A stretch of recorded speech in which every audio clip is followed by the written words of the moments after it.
ये का हो रहे हैं मोदी जी? का खबर आ रहे हैं?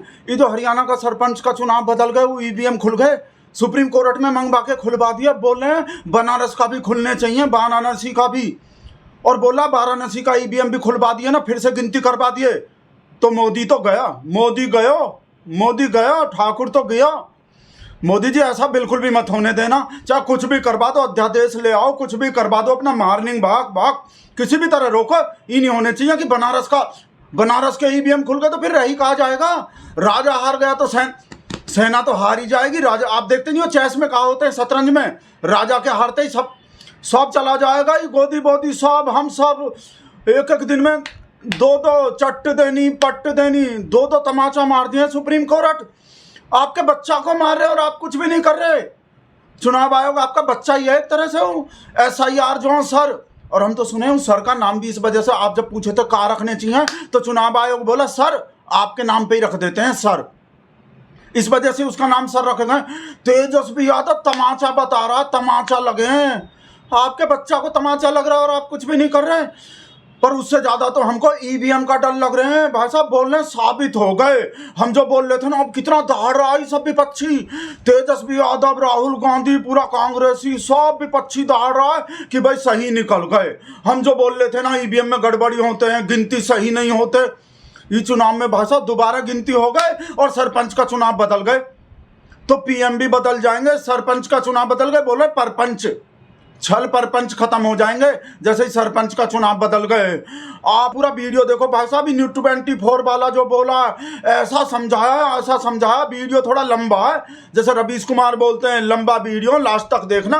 तो इस वीडियो को भी आप पूरा देखो, आप पूरा खेल समझ जाओगे। जो भी आप में से जो भी भगत है ना भाई साहब, आपको एकदम डर दिखाई दे जाएंगे कि वाराणसी का भी ईवीएम खुल गए तो क्या हो जाएगा, क्या हो सकता है। भाई साहब ये वीडियो देखो, आपको लग जाएगा क्या हो सकते हैं। देश के चुनावी इतिहास में पहली बार ऐसा हुआ होगा कि सुप्रीम कोर्ट ने अपने परिसर में कई सारी ईवीएम मंगवाई, दोबारा से काउंटिंग करवाई, और जब दोबारा गिनती हुई तो चौंकाने वाली तस्वीर सामने आई। जो हार चुका था चुनाव, उसको विजयी घोषित किया गया। भाजपा बीच में रोक रहे हैं हम, इस वजह से तो ये बोल रहा, जो हार गए थे बनारस में अजय राय, उसका भी ऐसे ही बदल सकते हैं नतीजा। मोदी जी फिर से बोल रहे हैं प्लीज बिल्कुल भी मत खुलने देना, चाहे दुनिया में कुछ भी हो जाए, अध्यादेश ले आओ, कानून ले आओ, UAPA लगा दो, ED CBI कुछ भी। अब आप लोग आगे देखो वीडियो। पूरा चुनाव पलट दिया गया, यानी कि ईवीएम में या फिर काउंटिंग में कुछ तो गड़बड़ी थी, जिसकी वजह से गलत उम्मीदवार को विजयी घोषित किया गया था। लेकिन सुप्रीम कोर्ट ने न्याय दिलाया और हारे हुए उम्मीदवार को विजयी घोषित कराया, क्योंकि वो डिजर्व करता था चुनाव जीतना। अब यह हुआ कैसे है? देश के चुनावी इतिहास में पहली बार कैसे सुप्रीम कोर्ट ने पूरा चुनाव पलट दिया है, उसके नतीजे पलट दिए हैं, इसकी क्या कहानी है, यह मैं आपको एक एक करके ग्राफिक्स के जरिए दिखाता हूं। इस कहानी के दो किरदार हैं, एक है ये कुलदीप और एक है ये मोहित। इन दोनों के चेहरे याद कर लीजिए आप, क्योंकि पूरी इस खबर में इन दोनों के चेहरे ही सबसे अहम चेहरे हैं। और फिर आता है बीच में यह सुप्रीम कोर्ट, जिसने ये न्याय दिलाया है और लोगों का भरोसा सुप्रीम कोर्ट में और ज्यादा बढ़ाया है। तो शुरुआत होती है कैसे सुप्रीम कोर्ट ने यह चुनाव पलटा है, इस पर बात करते हैं। देश में पहली बार सुप्रीम कोर्ट ने खुद अपने परिसर में ईवीएम मंगवाकर किसी भी चुनाव की रीकाउंटिंग करवाई है। ठीक है, कहां का यह मामला है? सुप्रीम कोर्ट ने हरियाणा के पानीपत जिले के बुआना लाखू गांव पंचायत के सरपंच चुनाव की मतगणना करवाई है। यानी कि यह मामला है हरियाणा के पानीपत जिले के बुआना लाखू गांव का। बुआना लाखू ग्राम पंचायत के सरपंच चुनाव हुआ था, उसकी मतगणना दोबारा करवाई गई और इसमें फिर सुप्रीम कोर्ट ने जो करवाया वो सबको मतलब सब देखकर उसको चौंक गए। इस रिकाउंटिंग के बाद नतीजे पलट गए और हारे हुए मोहित कुमार, जिनका चेहरा मैंने आपको दिखाया था, हारे हुए मोहित कुमार को नया निर्वाचित सरपंच घोषित कर दिया गया। ये हैं मोहित कुमार। जब पहले चुनाव हुआ था तो कुलदीप को विजयी घोषित किया गया था, सुप्रीम कोर्ट ने अपने सामने काउंटिंग करवाई, मोहित को विजयी घोषित किया। कैसे ये पूरा खेल हुआ मैं आपको समझाता हूं। कब हुए थे सरपंच चुनाव के नतीजे घोषित? ये मामला है लगभग 3 साल पहले का, 2 नवंबर 2022 का ये पूरा मामला है। 2 नवंबर 2022 को सरपंच चुनाव के नतीजे घोषित किए गए थे। बुआना लाखू ग्राम पंचायत में कुलदीप सिंह को विजेता घोषित किया गया था, यानी कि इनको विजेता घोषित किया गया था। हारे हुए उम्मीदवार यानी कि मोहित कुमार ने नतीजों को चुनौती देते हुए इलेक्शन ट्रिब्यूनल पानीपत में याचिका दायर की थी कि मेरे साथ गलत हुआ है, आप फिर से काउंटिंग करवाइए। उसके बाद क्या होता है, 22 अप्रैल 2025 को ट्रिब्यूनल ने बूथ नंबर 69 की पुनर्गणना के आदेश दिए थे, जिसे 7 मई 2025 को डिप्टी कमिश्नर सह इलेक्शन ऑफिसर द्वारा किया जाना था। ठीक है, 1 जुलाई 2025 को यह मामला पंजाब हाईकोर्ट पहुंचता है। पंजाब एवं हरियाणा हाईकोर्ट ने ट्रिब्यूनल का जो आदेश था वो रद्द कर दिया, यानी कि फिर से रिकाउंटिंग नहीं होगी। यह पंजाब और हरियाणा हाईकोर्ट का आदेश था। अब इसके बाद क्या होता है, इसके बाद सुप्रीम कोर्ट ने कैसे चुनाव के नतीजे पलट देते हैं, सुप्रीम कोर्ट की कैसे एंट्री होती है, पूरा चुनाव कैसे पलट जाता है, यह समझते हैं। इसके बाद जब हरियाणा वाले पंजाब वाले हाईकोर्ट से मोहित कुमार को निराशा हाथ लगी, तो फिर मोहित कुमार जो है सीधा सुप्रीम कोर्ट पहुंचे, सुप्रीम कोर्ट के दर पहुंचे, वहां पर याचिका लगाई। फिर 31 जुलाई 2025 को जस्टिस सूर्यकांत, जस्टिस दीपांकर दत्ता और जस्टिस एन कोटेश्वर सिंह ने, इनकी जो खंडपीठ थी, इस खंडपीठ ने सभी बूथों की मतगणना का आदेश दिया कि सभी बूथ जो हैं उनका एक बार फिर से हमारे सामने उनकी मतगणना की जाए, रिकाउंटिंग की जाए। इसके बाद क्या होता है, आदेश क्या था, सुप्रीम कोर्ट का आदेश था, डिप्टी कमिश्नर और पानीपत जिला निर्वाचन अधिकारी बूथ नंबर 65 से लेकर 70 के सभी ईवीएम को 6 अगस्त सुबह 10 बजे सुप्रीम कोर्ट में लाएं और अदालत के रजिस्ट्रार द्वारा पुनर्गणना की जाए। यानी कि 6 अगस्त, अब से लगभग 8 दिन पहले सुबह 10 बजे सुप्रीम कोर्ट में सभी ईवीएम को लाया जाए, यह कहा गया था आदेश में, और अदालत के जो रजिस्ट्रार हैं उनकी तरफ से एक बार फिर से पुनर्गणना की जाए सबके सामने, यह आदेश दिया गया था। आदेश यह भी था कि मतगणना की पूरी प्रक्रिया की वीडियो रिकॉर्डिंग भी की जाए, ताकि दूध का दूध पानी का पानी रहे। कोई भी पक्ष यह ना कह पाए कि हमारे साथ, हमको अंधेरे में रखा गया, हमारे सामने नहीं हुआ। जिसके बाद बीते 6 अगस्त को पुनर्गणना हुई, आदेश दिया गया, आदेश माना गया। बीते 6 अगस्त को पुनर्गणना हुई, जिसमें कुल मिलाकर 3767 वोट गिने गए। इन 3767 वोट में से मोहित कुमार को 1051 वोट मिले और कुलदीप सिंह को 1000 वोट मिले। इनको 1051, मोहित कुमार को, जिनको पिछली बार हारा हुआ घोषित कर दिया गया था, और कुलदीप सिंह को रिकाउंटिंग में 1000 वोट मिले, यानी कम वोट मिले, और इनको पिछली बार विजयी घोषित कर दिया गया था। यानी कि 51 वोटों से किसकी जीत होती है, हारे हुए उम्मीदवार मोहित कुमार की। ठीक है, बाकी जो बचे हुए वोट थे, आप सोचेंगे 3767 में से 1051 इनको मिले, 1000 उनको मिले, 2051 वोट ही हुए, बाकी वोट का क्या हुआ। तो बाकी वोट जो है वो अलग अलग उम्मीदवारों को जो है चले गए थे, 6-7 उम्मीदवार खड़े हुए थे। मतगणना जो है वो सुप्रीम कोर्ट की एओएसडी यानी कि रजिस्ट्रार कावेरी ने की थी, और रिपोर्ट पर दोनों पक्षों के हस्ताक्षर भी हुए थे, यानी कि दोनों पक्षों के सामने सब कुछ हुआ था और दोनों पक्ष इसको माने थे। फिर 11 अगस्त 2025 को, यानी कि लगभग 3 दिन पहले, सुप्रीम कोर्ट ने कहा कि ओएसडी की रिपोर्ट पर संदेह का कोई कारण नहीं है, क्योंकि पूरी प्रक्रिया वीडियोग्राफ की गई थी और प्रतिनिधियों के हस्ताक्षर से प्रमाणित है, यानी कि सब कुछ शीशे की तरह साफ है।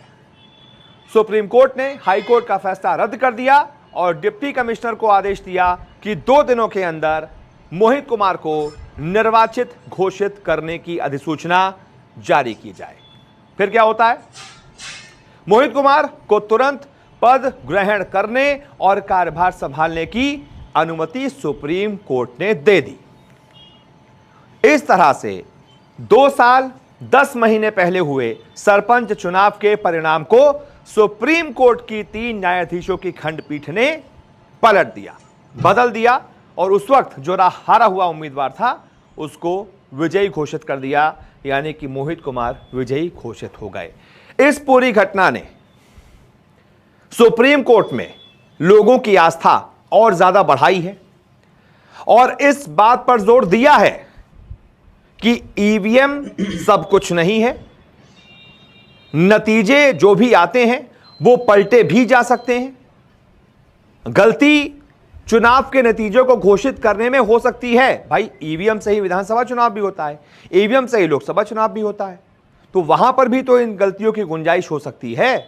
वहां पर भी तो अगर कोई कैंडिडेट कह रहा है कि हम ये काउंटिंग सही नहीं हुई है, दोबारा से रिकाउंटिंग करवाई जाए और सुप्रीम कोर्ट के सामने अगर करवाई जाए, तो ऐसे बहुत सारे चुनाव पलट सकते हैं। यानी कि इस खबर ने ये एक तरीके से साफ किया है कि ईवीएम से वोट हो जाना इसका मतलब जरूरी नहीं है कि जितने भी नतीजे आए हैं वो 100% सही हैं। यह खबर, यह घटना यह साबित करती है कि ईवीएम से चुनाव हो जाना 100% सच्चाई की या 100% पारदर्शिता की गारंटी नहीं है। नतीजों में 100% स्ट्राइक रेट की गारंटी नहीं है। इनमें भी नतीजों में गड़बड़ी हो सकती है, जो कि बाद में सुप्रीम कोर्ट ने जब देखा तो उसको पलट दिया। आप बताइए इस पूरे मुद्दे पर आपकी क्या राय है, कैसी लगी हमारी ये रिपोर्ट। मैं हूं आपके साथ अपूर्व मिश्रा, देखते रहिए न्यूज़ 24। मिश्रा जी, हमरा तो ऐसी तैसी कर दिए। हमरी का राय होगी, हमरा राय पूछ रहे हो।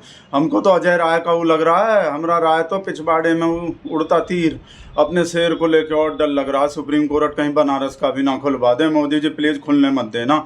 और हमको तो ये समझ में नहीं आ रहा, ज्यादा जोर का तमाचा जो चट्टे देनी कौन सा है, ये वाला ईवीएम जो खुलवाए हैं, जो सरपंच का चुनाव बदलवाए हैं, पलटवाए हैं, या तेजस्वी यादव जो खुश हो रहा, जिसपे SIR वाला जो है 65 लाख, दिल पे हाथ हट गए, दिल ही तो घबरा रहा है।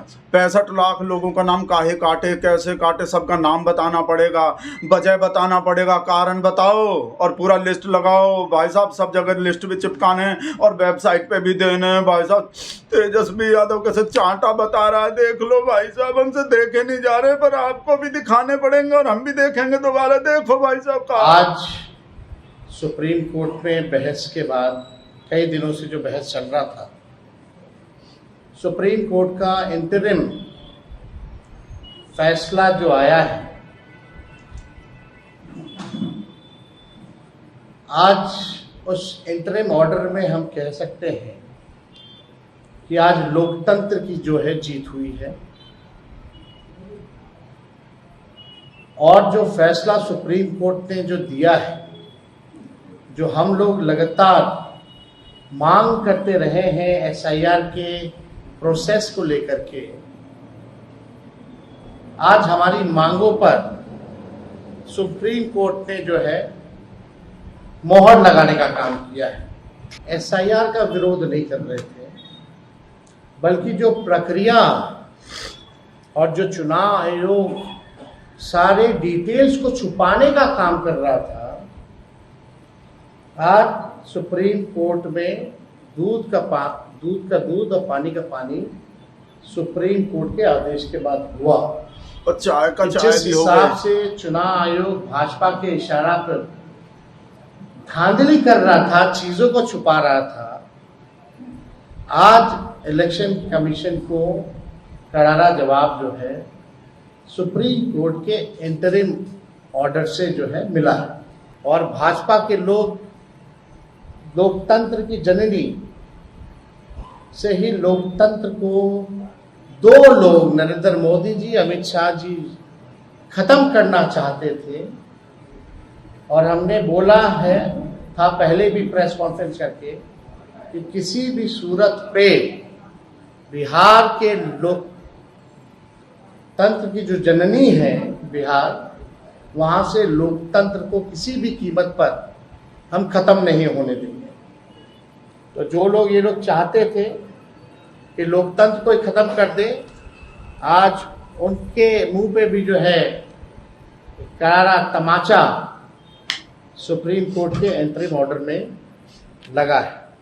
और हमने सबसे पहले सर्वप्रथम भाई साहब इस चांटे का गूंज तो भाई साहब गूंजता ही रहेगा। हमको भाई साहब सच्ची बता रहे हैं, ऐसा डर भाई साहब कभी भी नहीं लगे। ईवीएम का फैसला और SIR का 65 लाख का सब बताना पड़ेगा भाई साहब। हार हो रहे हैं, सुप्रीम कोर्ट भी पता नहीं। हमको तो भाई साहब हम तो ही माने बैठे, हमको तो ऐसा व्हाट्सएप आते हैं कि जो भी होता है हमरा शेयर करवाता है, हमरे शेयर के करने पे होता है। तो फिर ऐसा कैसे हो रहा है? हमरे शेयर का चलना बंद हो गया का?